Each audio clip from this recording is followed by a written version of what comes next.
Let's get that timer.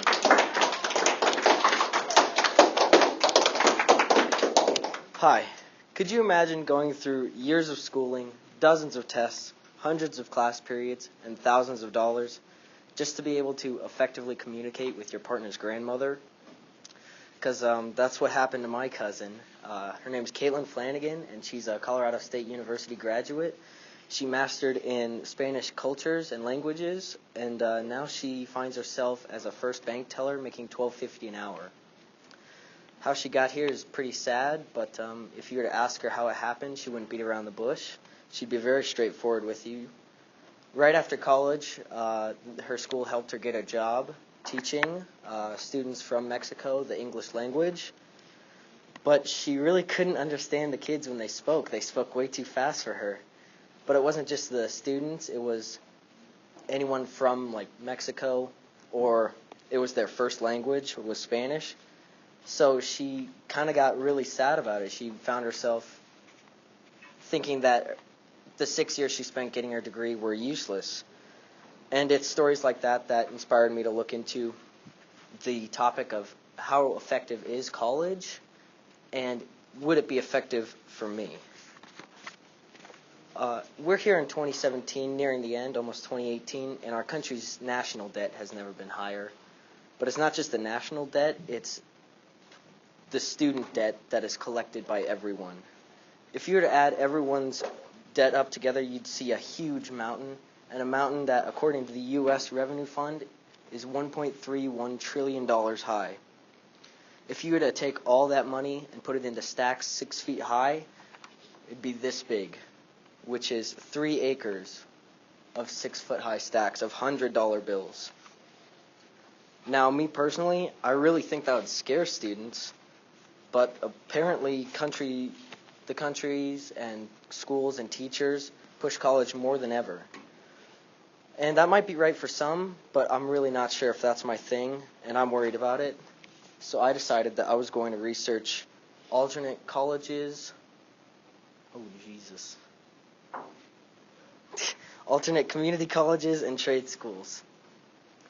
I'm going to start off by saying that although it's sad, I really owe my brother an apology, because I used to tease him for choosing to go to a community college, but now sometimes I find myself staring down the exact same path. Community college is a unique thing. It's pretty good for the undecided students in life, as well as providing a cheaper option. So that's really helpful. But I'm not sure if all those things really make it a better choice.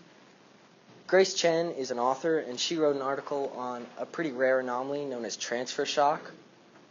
Transfer shock is when it takes students from a community college who transfer to a 4-year university. It takes them longer to complete their degree than all the other students. This is mainly because you see a sort of switch in difficulty. At community college, you go from like 1 or 2 days a week with just 1 or 2 classes on those days, and then when you jump to the 4-year university, it's a huge class load to take on, and many students find themselves worried about it and just drop out.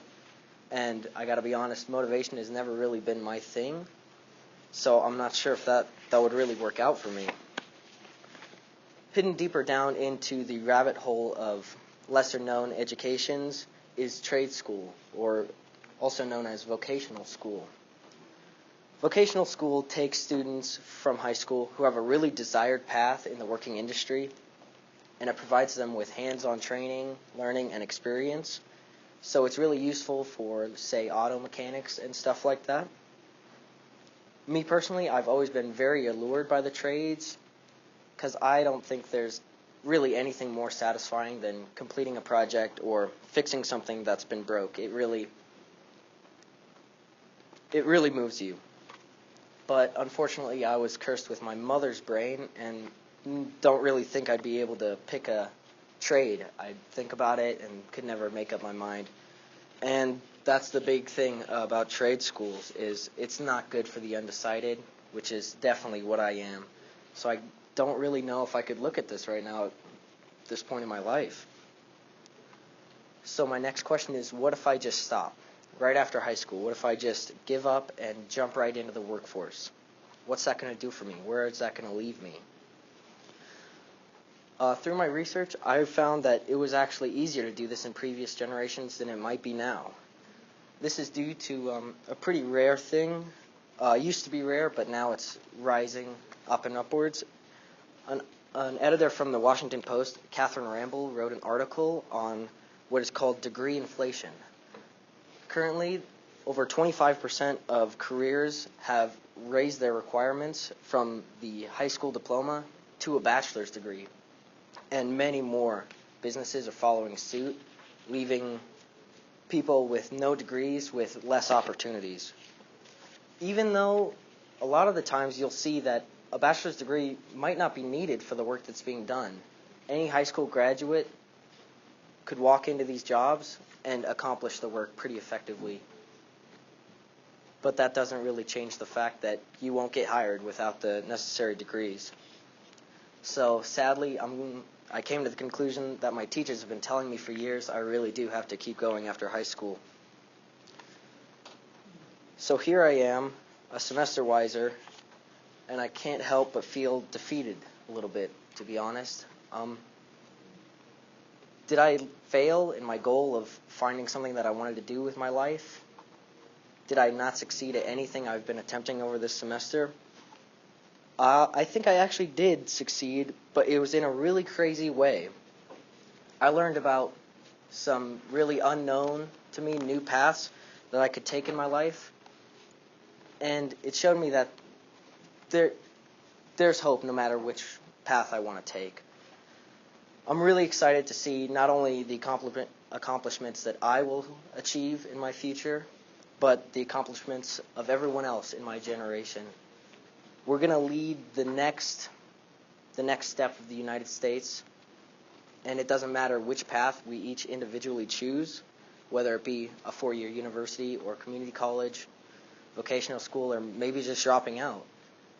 You'll see that each and every one of us is a piece to the next step in the United States' future. So instead of leaving my talk with a concrete idea of what I want to do with my life, I think I leave with something better. I leave with a lot of hope. Hope for a better life, hope for a better future, and hope for a better us. Thank you. Yes.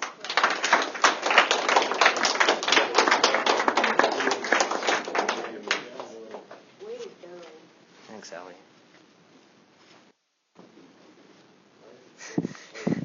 Didn't know that you saw that.